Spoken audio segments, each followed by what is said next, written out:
Hello, BookTube. Welcome back to the History Shelf. I am your host, Peg. Today we have a bunch of new arrivals that I'm very excited to share with you. A mixture of upcoming releases, books that are just published, a couple of fiction, a few fiction. We've got quite a bit. I'm probably going to make another video very soon. I've got a pile of mail downstairs that I still need to open. Lots of packages, book packages, publisher packages. So very excited to show you what is coming on the horizon. So without further ado, this will not be the final arrangement. This room is in the middle of being moved around, so my table's in the middle of the room. That's why my shelves are so close to me. Still trying to get the feng shui correct. Anyway, welcome to the channel. Again, if you're new to my channel, lots of tons of history, historical fiction. I do contemporary fiction as well sometimes. I also look at, what else do I look at? Mysteries, thrillers, things like this. So you're probably going to see some of these coming up. Okay, but let's take a look first, shall we? It's an advanced uncorrected proof. Publisher is Riverhead Books. I've been really intrigued lately by their output, and I've shown several Riverhead books on this channel. This is history, and this is coming up in June. This book will be available June 7th. So let me get my pub sheet ready for you, and let me get my glasses on. My glasses. Okay, we have, we refuse to forget, a true story of Black Creeks, American Identity and Power by Caleb Gale. There you go. This is Riverhead Books, and there's our author, Caleb Gale. All right, so what do we have here? This has been heavily blurbed already. Let's see, Ibram X. Kendi has already given a nice blurb for this, saying, when Caleb Gale wrote this book, he reached back into history to find power. Let's do this. Okay, you guys ready? Here we go. Sorry for the glare. Let's see. We Refuse to Forget by award-winning journalist Caleb Gale is a landmark work of history that reconfigures our understanding of identity, race, and belonging as it explores the inspiring ways marginalized people have pushed to redefine their world. A historical examination of the relationship among slavery, the Creek Nation, and the U.S. government, and a reflection on how our current understanding of how that history has defined identity, race, and belonging in this country. Gale's rich and important book reminds us that American history is more surprising, terrible, and yes, inspiring than we often care to know. We Refuse to Forget tells the extraordinary story of the Creek Nation, a native tribe that 2 centuries ago both owned slaves and accepted Black people as full citizens. Thanks to the efforts of Creek leaders like Cowtom, a Black Creek citizen who rose to become chief, the U.S. government recognized Creek citizenship in 1866 for its Black members. Yet this equality was shredded in the 1970s when tribal leaders revoked the citizenship of Black Creeks. Even those who could trace their history back generations, even to Cowtom himself. In this provocative examination of racial and ethnic identity, Gale explores why this happened, how the U.S. government was involved, and what Cowtom's descendants and other Black Creeks are doing today to regain their citizenship. By delving deep into the history and interviewing Black Creeks who are fighting to have their citizenship reinstated, Gale lays bare the racism and greed at the heart of this story. We Refuse to Forget is an eye-opening account that challenges our preconceptions of identity as it shines new light on the long shadows of white supremacy and marginalization that continue to hamper progress for Black Americans. Even though it was the Creeks that are denying Black Creeks their citizenship, so that's not white supremacy. But let me get back to you on that. Okay, but that sounds really interesting, and this is coming out in June. So you might want to put this on your radar. I think it's going to be a really good read. I could probably read this in 2 days. So let me know what you think. Okay. I have gotten faster at my reading, and I'm able to crank through more, so I can speak to you guys more directly about the books that I've been reading, and hope to make another one soon. I've got 2 works of historical fiction from World War II and German history that I want to cover with you guys. So, all right, let's move on to. I'm going to save some of the new fiction for later. Since this is the history shelf, let me give you some of the. I'll give you the history first. So this book I'm very excited for. Some of you may know, and if you're new to this channel, you may not know, but my partner is Irish. She hails from Dublin, Ireland. And I have learned through just being near her and hearing her stories of growing up in Dublin that she grew up during the time of the Troubles. And it very much, I don't want to say scarred, but it did mark her for sure. They were constantly surrounded by, by violence, news of people being hurt in the Troubles. And so I've been wanting to study Ireland more and learn more about Ireland. And this is a brand new book. It's from Liveright Publishing. This is We Don't Know Ourselves, A Personal History of Modern Ireland by Fintan O'Toole. So I was able to procure a review copy, and I'm very excited. Again, Liveright Publishers. Very excited to dip into this. So let me read to you what this is going to cover here.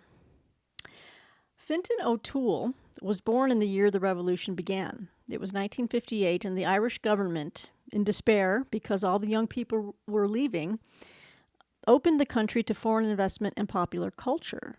So began a decades-long ongoing experiment with Irish national identity.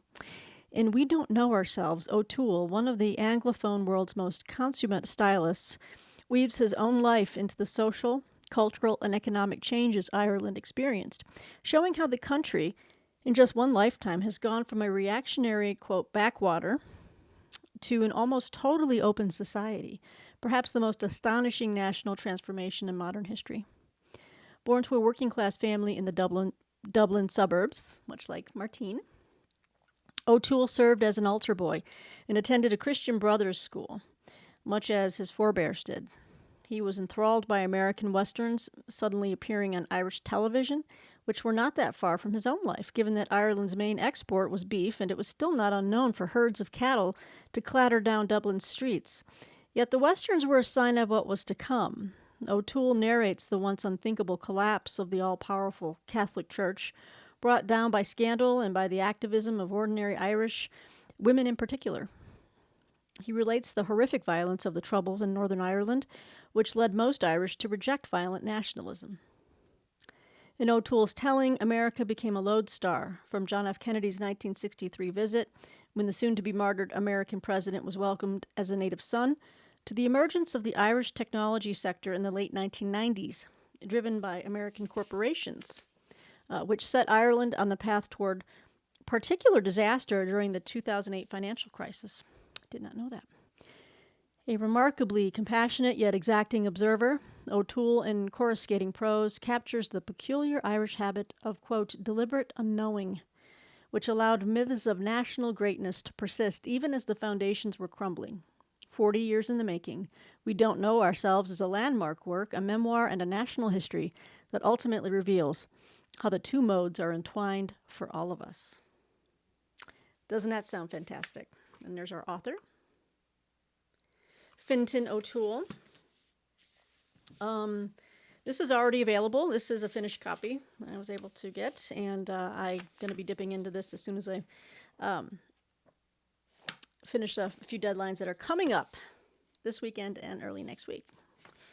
Big ones, baby. Okay. Now, I'm just going to dip back into fiction for a minute because I've been wanting to get my hands on this. And this is a huge work of historical fiction. This is put out by Greenleaf Book Group. I was able to get an advanced reader's copy. This will be coming out, 944 pages. This is coming out Hello, give me the date. Here it is. Well, it just says April 2022. So I don't have the date yet. But if you love big, thick historical fiction works, you're going to love this one. Oh my. Bam, baby. Gods of Deception, a novel by David Adams Cleveland. Well, look at that. Look how big that bad boy is.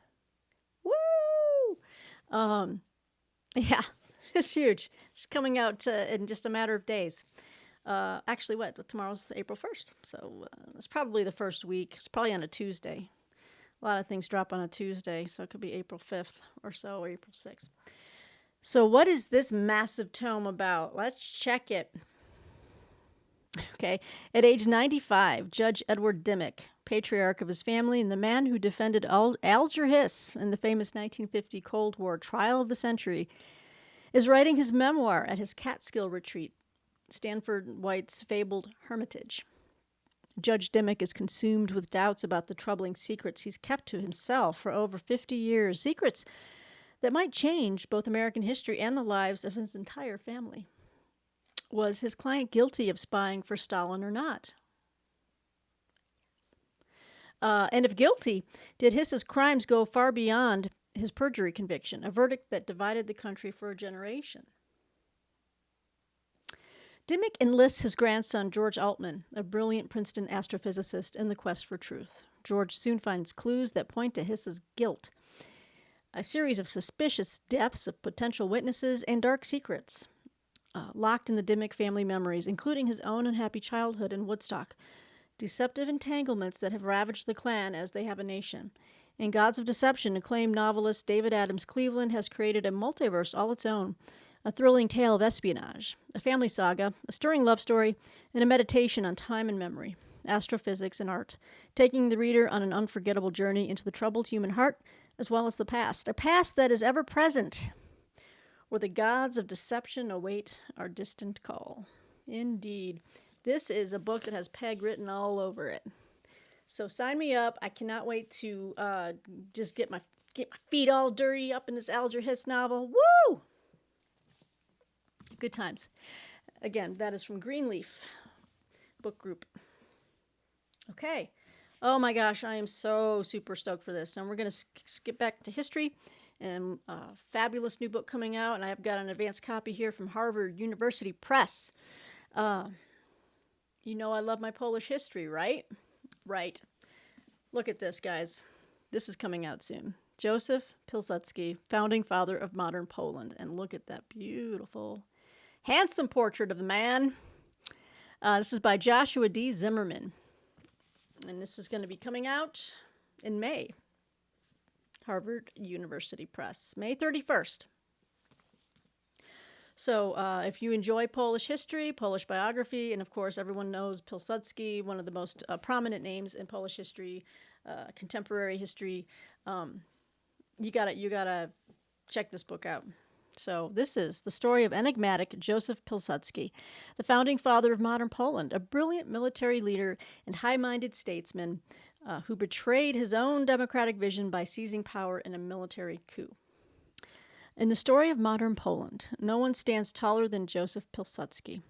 From the age of 16, he devoted his life to reestablishing the Polish state that has ceased to exist in 1795. Ahead of World War I, he created a clandestine military corps to fight Russia, which held most Polish territory. After the war, his dream of an independent Poland realized, he took the helm of its newly democratic political order. When he died in 1935, he was buried alongside Polish kings. Yet Pilsudski was a complicated figure. Passionately devoted to the idea of democracy, he ceded power on constitutional terms, only to retake it a few years later in a coup when he believed his opponents aimed to dismantle the democratic system. Joshua Zimmerman's authoritative biography examines a national hero in the thick of a changing Europe and the legacy that still divides supporters and detractors. The Poland that Pilsudski envisioned was modern, democratic, and pluralistic. Domestically, he championed equality for Jews. Internationally, he positioned Poland as a bulwark against Bolshevism. But in 1926, he seized power violently, then ruled as a strongman for nearly a decade, imprisoning opponents and eroding legislative power.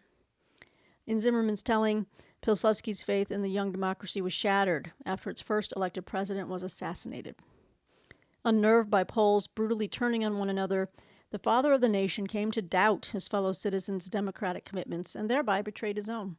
It is a legacy that dogs today's Poland, caught on the tortured edge between self-government and authoritarianism. Indeed. Complicated figure, but what major person in history hasn't been complicated to some extent? You mean you still... let's look at Lincoln, for about 4 years. He kind of ruled with a very strong hand, strong fist, and undemocratically, for sure, with the, holding back habeas corpus, imprisoning journalists, anyone who could have hurt the war effort. But we consider him the father of the new Constitution, the nation as we are now. So interesting. I can't wait to get into this. And again, this comes out May 31st from Harvard University Press. All right. Okay. We're gonna go back. I should have paired this one with the Gods of Deception novel. Here's another massive work of historical fiction, a novel. Another one that I wanted to get my hands on. The big bad guys of history. I mean, Alger Hiss to me is a bad guy. Some people say he's innocent. I know he's not. He's not. Anyway, he wasn't. And this one's about Benito, good old Benito Mussolini. This is coming out from Harper. HarperCollins. This comes out next month. I don't have the exact date. Just know you need to check out M, a novel, Son of the Century, by Antonio Scarlatti. It's already been out, obviously, overseas, but it's just now coming to our shores here. This is an epic historical novel that chronicles the birth and rise of fascism in Italy, witnessed through the eyes of its founder, the terrifyingly charismatic figure who would become one of the most notorious dictators of the 20th century, Benito Mussolini. So it is 1919, and the Great War that has ravaged Europe is over. In Italy, the people are exhausted, tired of the political class, tired of vague promises, inept moderates, and the agonizing machinations of a democracy that has failed ordinary citizens.